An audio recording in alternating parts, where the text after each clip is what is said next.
Dalawang estudyante dito sa Madalag National High School ang naglalakad ng halos 3 oras makapasok lamang sa eskwelahan. Alamin natin ang kwento ng dalawang magkakapatid na ito mula sa San Jose, Madalag, Aklan. Alas 3 pa lang ng madaling araw ay naglalakad na raw ang magkakapatid na sina Kent at Nicole mula sa kanilang bahay sa San Jose, Madalag patungo sa Madalag National High School sa bayan. Sulong binubuhay sila ngayon ng kanilang ama. Ang kita ng kanilang ama ay sapat lamang sa pambili ng bigas. Nasa abroad raw ang kanilang ina pero hindi na raw ito nagpaparamdam sa kanila. Alas 3 po. Ganon? So makarating kayo dito, anong oras na? Alas 6. Mama, mahal na mahal po namin kayo ni Papa. Salamat din po. Tinitiis po ni Papa kahit po mahirap po kami. Papa, maraming salamat sa mga tulong mo sa amin na binibigay. Kahit naghihirap ka, lagi mo pa rin kami tinutulungan, mga kapatid ko. Sir, paano din yun nakilala at nabisita itong si Nicole at si Ken po?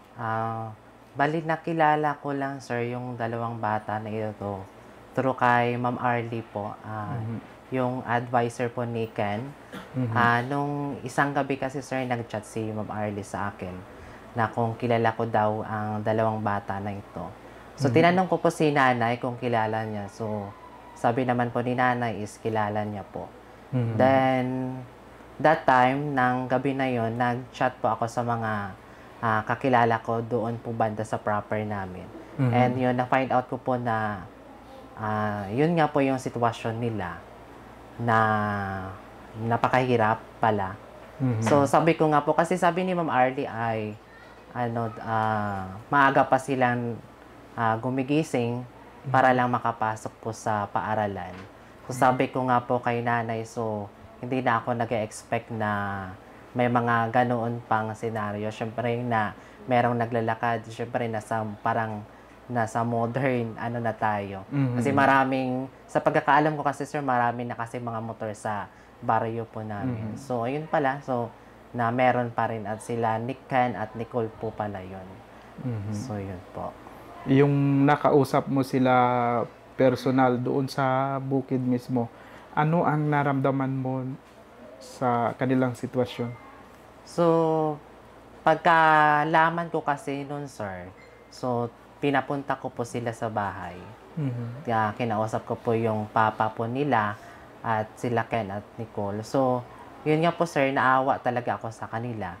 Then, pagka kinabukasan, pinuntahan ko po agad sila sa bahay nila. And nakita ko po na yun, maliit talaga yung bahay nila. Tsaka wala talagang maayos na bahay. Wala ring higaan. At tsaka walang source of kuryente po. Ayun po. Magandang araw mga kapobre at mga kasama natin ngayong oras na ito ang dalawang magkakapatid na estudyante ng Madalag National High School. Ito ay naipost sa Facebook dahil sa kanilang dedikasyon sa kanilang pag-aaral. Alas 3 ng madaling araw ay naglalakad na raw sila papunta dito sa Madalag National High School para lang makapasok sa eskwela. Tatanungin natin sila at para maikwento rin nila sa atin yung kanilang mga karanasan. Pakilala muna tayo. Simula sa kuya, ikaw si? Ken Binamay. Ikaw si Kuya Ken. Okay, tapos ikaw po? Nicole po. Si Nicole at si Ken. Ilang taon na ikaw, kuya? 15. 15, si ate? 12. 12. Kayo ay Tagalog. Opo. Paano kayo napunta sa Aklan? Nag-transfer po. Saan kayo dati? Sa Laguna. Sa Laguna po. Kayo ay ipinanganak sa Laguna. Paano na napadpad kayo dito sa Aklan? Yung yung papa ko po, taga dito po. Tapos yung mama ko po, taga Maynila po. Si mama mo, nasaan ngayon? Sa abroad. At dito rin si mama mo? Wala. Pero okay sila ng papa mo? Hindi po. Anong nangyari? Naghiwalay po. Just after maka-abroad si mama mo? Hmm. So, ibig sabihin, nung mga time na yon na bago siya umalis, okay pa kayo? Mabuo pa kayong magpamilya? Hindi na Hindi po. po, sinabi na po sa kanya ni Papa na maghiwalay na daw po sila. Dahil sa personal reason na, sige, wag na nating i-discuss no, kung ano man yung mga naging dahilan nila. Dahil sa kanila yun, ano. So, ngayon, ang inyong kalagayan, bakit kayo sabi nila, naglalakad lang daw kayo ng napakahabang oras bago makarating dito sa school. Sino sasagot sa inyo? Ako po. Sige, okay. Kasi po, wala po kasi kami ganong pera pang service. Anong trabaho ng tatay mo? Wala pa po. Sa bukid? Pero ngayon po ay ano po na siya, nagtatrabaho po siya doon sa may kalsada po. Ginagawa po nila. Nagko-construction. Oo, maliban dyan ng yung mga, pag sinabi kasi dito sa atin na walang trabaho, ibig sabihin walang regular na trabaho. Pero siyempre, may nagtatrabaho, naghahanap buhay si tatay mo. Anong kinabubuhay ninyo sa bukid? Pagtatanim po. Nagtatanim kayo. Oo, may mga tanim kayo ngayon Opo. Sa bahay. Doon po sa mayan. sa bundok. Gaano kalayo yung inyong lugar papunta dito sa school? Malayo-layo po. Anong oras kayo umaalis sa bahay ninyo? Minsan po, alas 2. Alas 2? Ay, mga alas 3 po. Ganon? So makarating kayo dito, anong oras na? Mga alas 6. Alas 6. So, 3, 4, 5, 6, 3 hours kayo naglalakad? Araw-araw? Opo. Anong madalas ninyong kinukwentuhan? Dalawang magkapatid, siyempre kadilim-dilim pa yung daan nun.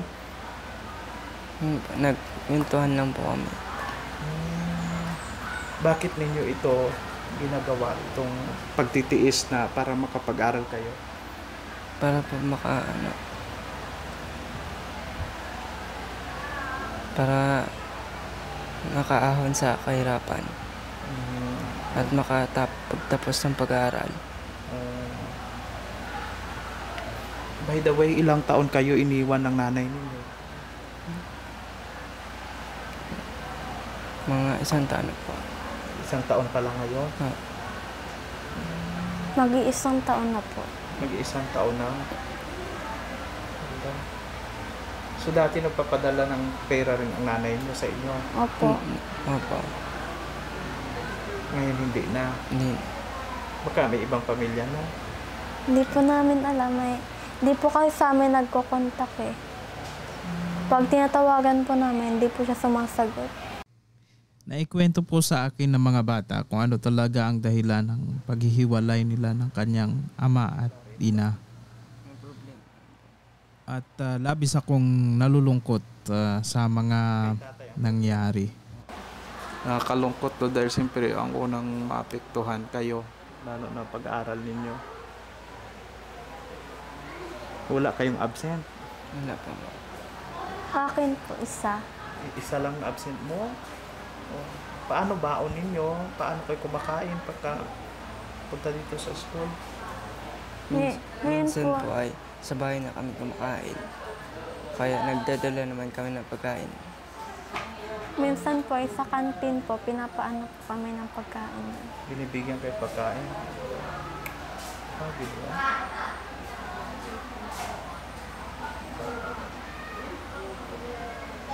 Nalulungkot lang talaga ako ng gusto. Grabe pala ang pagtiis ninyo magkakapatid. Biruin mo yan, yung iba hatid sundo, may baon, may kumpleto sa mga gamit. Tapos kayo wala, kahit pagkain nahirapan pa kayo. So may mga time na pumapasok kayo sa eskwela, wala kayong kahit pagkain? Minsan po wala. Minsan po ay meron naman. Oo. Hindi man palaging wala, no? Hindi po.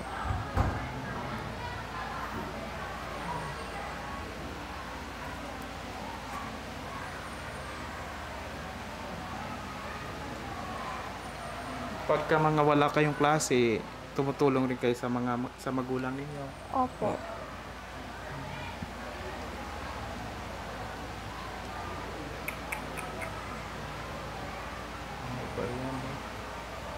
Pag nakikita nyo yung ibang mga bata na kumpleto sila, may pagkain sila, may mga masasarap na mga pagkain, ano na naiisip nyo magkapatid? Ano po, inggit din po. Alam mo, ginawa kong motivation yan noong ako'y nag-aaral ng college kasi working student ako. Madalas, yung kung saan ako na radio station nag-OOGT at nagpa-practice, yung nilalakad ko ay madadaanan ko yung Chowking. Alam niyo yung Chowking? Opo. Yung na restaurant, fast food. Pagdaan ko talaga doon exactly sa karsada na yun, nakikita ko daming kumakain. Sabi ko, tumutulo ang luha ko, sabi ko, balang araw, kakainan ko tong mga fast food chain na ito. Pag nakatapos ako ng pag-aaral at magkatrabaho. Sa inyo, ano ang naging motivation ninyo ngayon? Ano yung inspirasyon ninyong dalawa? Ano po, makapagtapos ng pag-aaral. Ikaw ni, Gusto ko rin po makapagtapos ng pag-aaral kasi po pangarap ko po maging teacher. ikaw, anong pangarap mo? Yun po. Hanap ko pong maging nasa computer pa. Computer course ang sayo. Opo.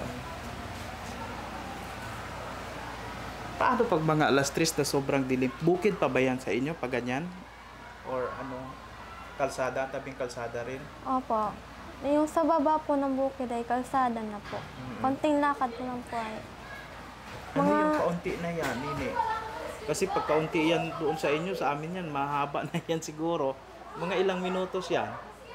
Saglit lang po. Saglit lang naman. Pero ang pagpunta dito, yan ang mahabang oras ng Opo. paglalakad ninyo. Malayo po. Malayo talaga.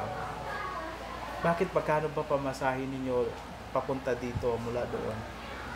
Mga 30 po. 30. So, dapat 60 kayong dalawa.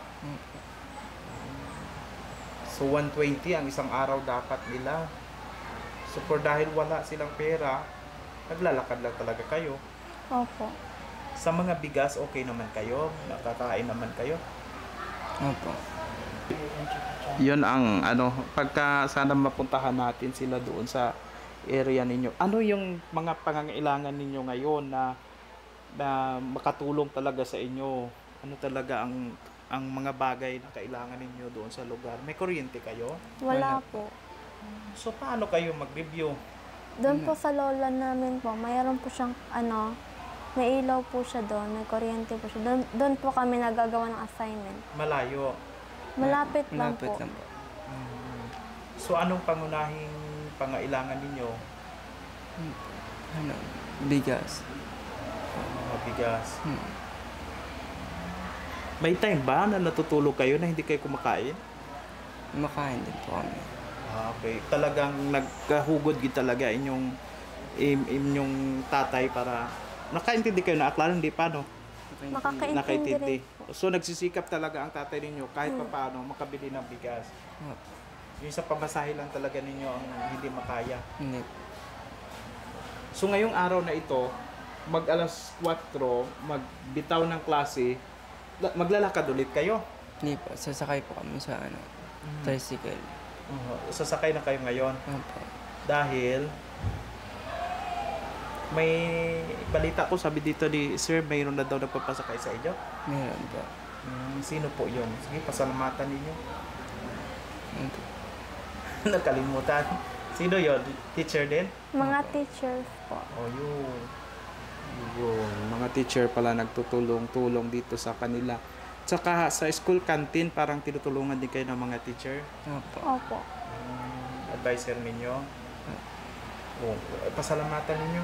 May mga gusto kayong pasalamatan? Opo. Sige. Maraming salamat po kay Ma'am Maricel at kay Ma'am Sino? kay Ma'am Arlene. Maraming salamat po sa mga teachers po na tumutulong sa amin, tsaka sa mga tao pong tumutulong po sa amin para po makapag-aral po kami. Si Nicole ay hindi gaanong mahiyain. Si Kent mahiyain talaga, no? Tipid dito magsalita. Parang nakikita ako sa kanya, yung kapatid kong engineer, parang si Glenn. Si Glenn, may kapatid na ganito rin yung katawan eh. Engineer na siya ngayon. Oo.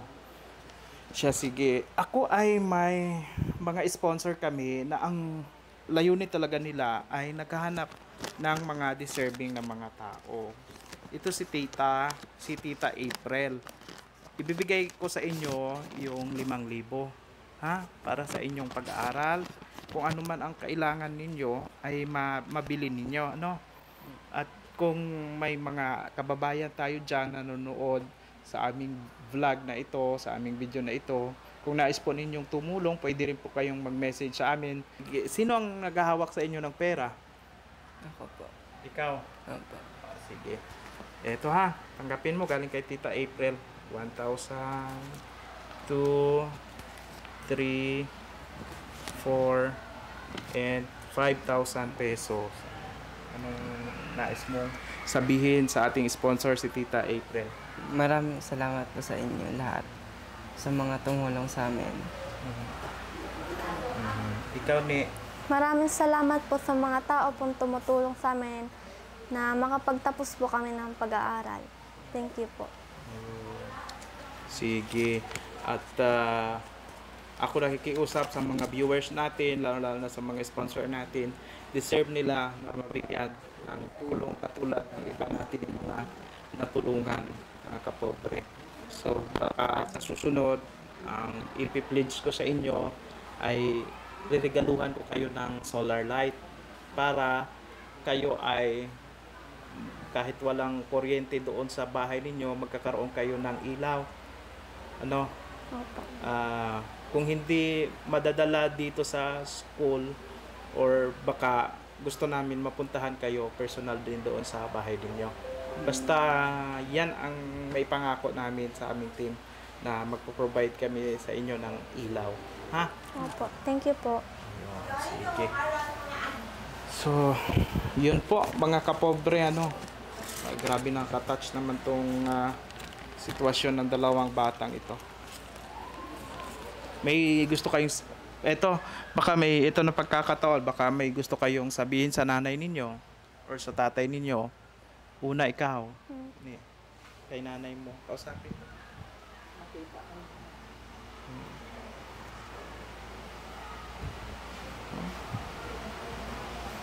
Mama, mahal na mahal po namin kayo ni Papa. Salamat din po.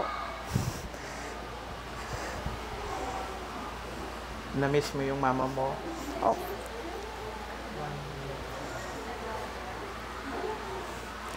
Salamat din po kay Papa dahil po kahit po pinapagalitan niya po kami, may natutunan pa rin po kami. Tinitiis po ni Papa kahit po mahirap po kami. Maraming salamat po sa inyo pa, Mama. Yun lang po. Ikaw may gusto kang sabihin sa mama mo? O sa papa mo? Sa Papa po. Sa papa na lang? Ayaw mo kay mama mo mag-message? May tampo ka ba kay mama mo? Wala po. Sige lang, kay papa na lang. Anong gusto mo?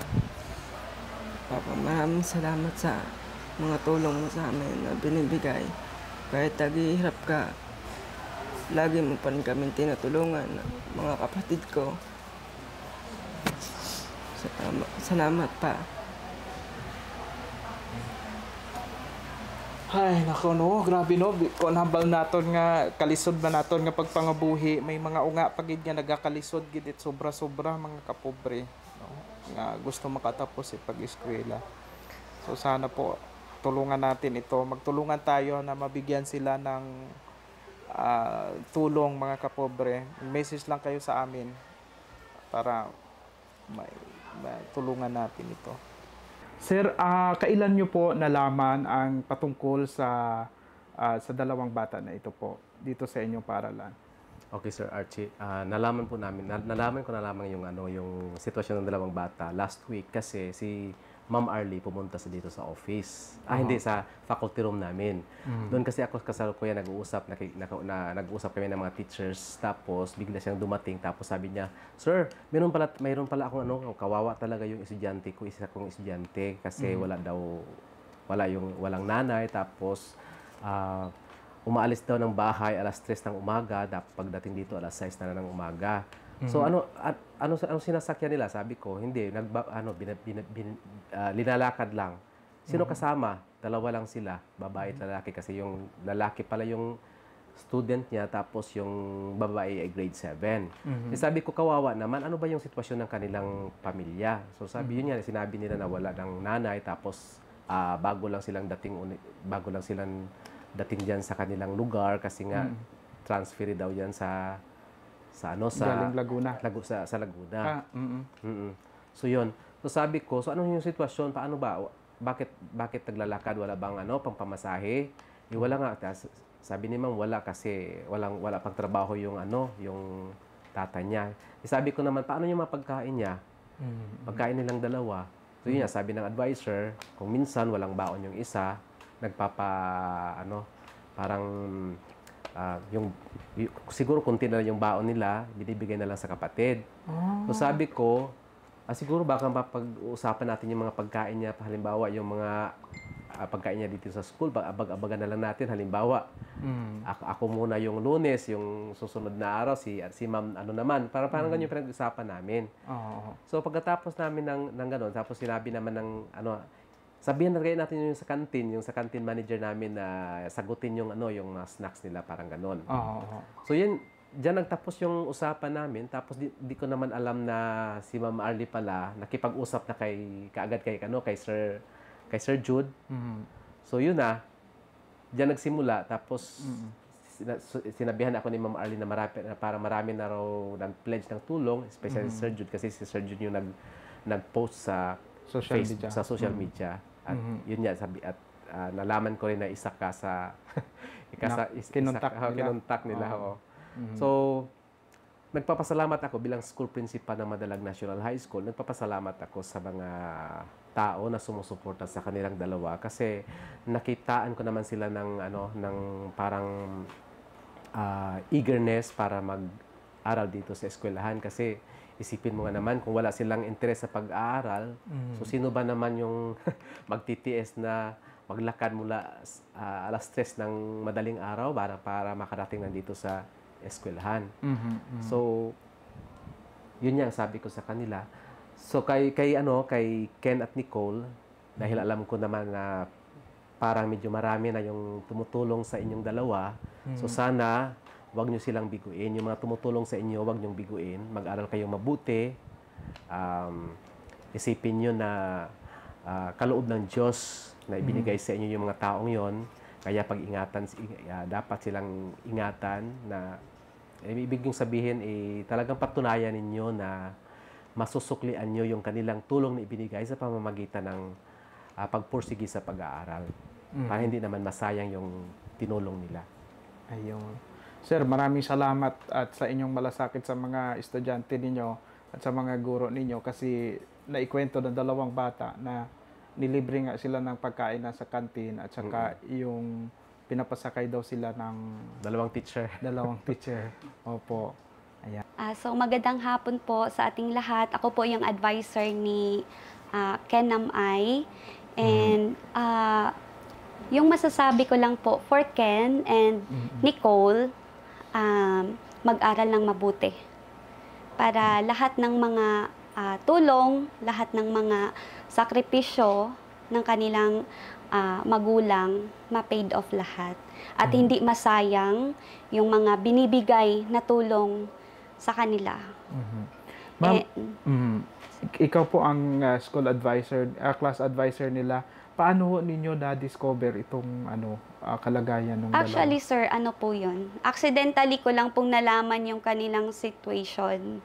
So, may isang beses kasi, may mga rules and regulation po kasi kami inside the classroom. Bawal ganito, ganyan. So, kailangan natin yung i-orient yung mga bata. And before opening of classes, na-orient na namin sila. So, itong si Ken na, na advisory ko, merong may nilabag sa roles namin. So medyo na-remind ko lang po siya about the and then habang nag-uusap kami, ayun, naikwento niya sa amin about kasi sa pag-charge sa loob ng classroom. Ng cellphone? Yes po. So natanong ko siya, okay, bakit ka nag-charge? Alam mo naman na na bawal mag-charge sa loob ng ating classroom. Sabi niyang bata sa akin, sorry po ma'am, kasi wala po kasing kuryente sa bahay namin. So, doon nagsimula. So, bakit walang kuryente? Saan kayo nauwi? Tapos, ayun, naikwento ng bata. And then, tinanong ko kung, anong oras na? Nasaan na yung service nyo? Actually, kasi yun, ang expectation namin, may mga service na ngayon. Kasi, alam ko, sir, malayo yung San Jose. Wala po, ma'am. Sabi ng bata sa akin, wala po, ma'am. Maglalakad po ako. Doon, nagulat ako doon, sir. Tapos, sino kasama mong maglalakad? Yung kapatid ko po, na na grade 7. Yung si Nicole. And then, tinawag ko pa yung isa kong co-teacher na taga doon din sa kanila. And ayun nga, nalaman ko na yung situation pala nila is hindi maayos. So, na-touch ka doon, ma'am, sa pagsabi niya ng estudyante mo na sir, kasi lang siya, maglalakad lang pala sila? Yes po, kasi sa panahon ngayon, parang nasa modern era na po kasi tayo eh. So, masaya naman maglakad sa time natin. Masaya maglakad pag marami tayo. Pero, isa pa, sir, yung concern talaga is babae kasi. Yung isa. So, hindi natin alam kung ano yung pwede nilang ma-encounter sa daan.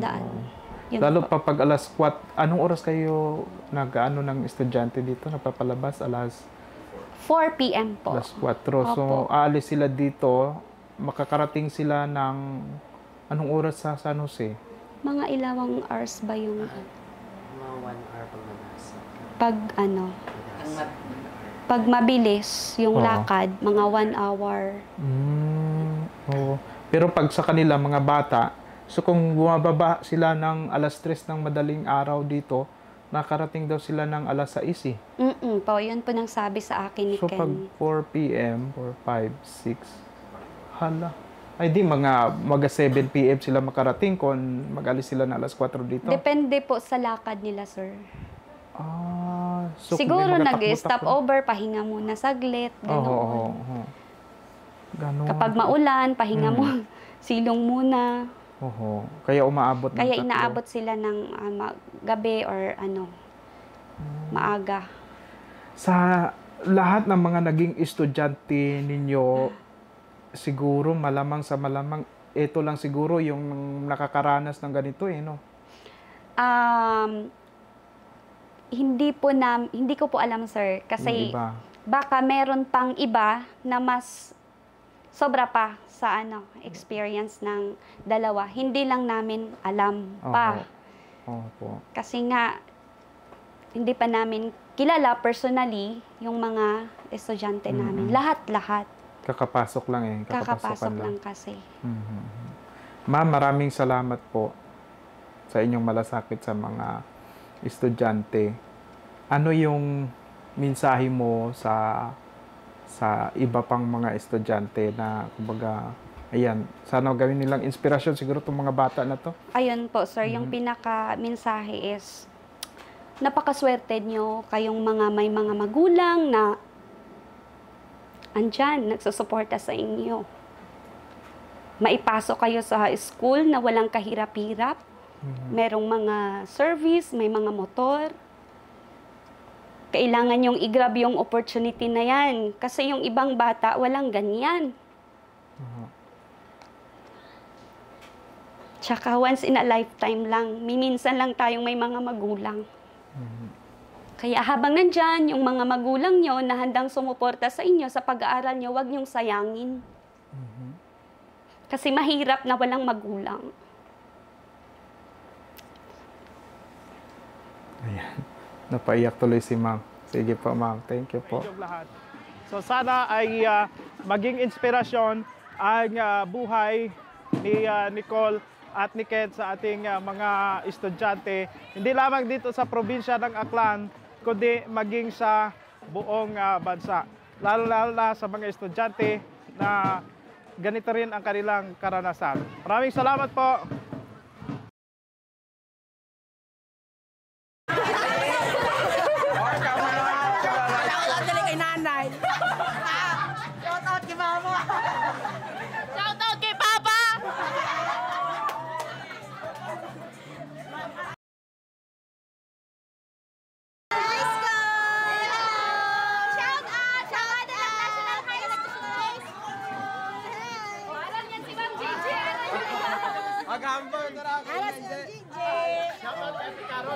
Happy birthday, Ate Carol. Shout out kay Maricar Espinilla.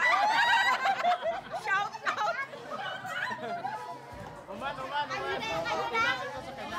Anin sinakon, Che? Happy birthday kay Manang Maricar. Ito kayo mo.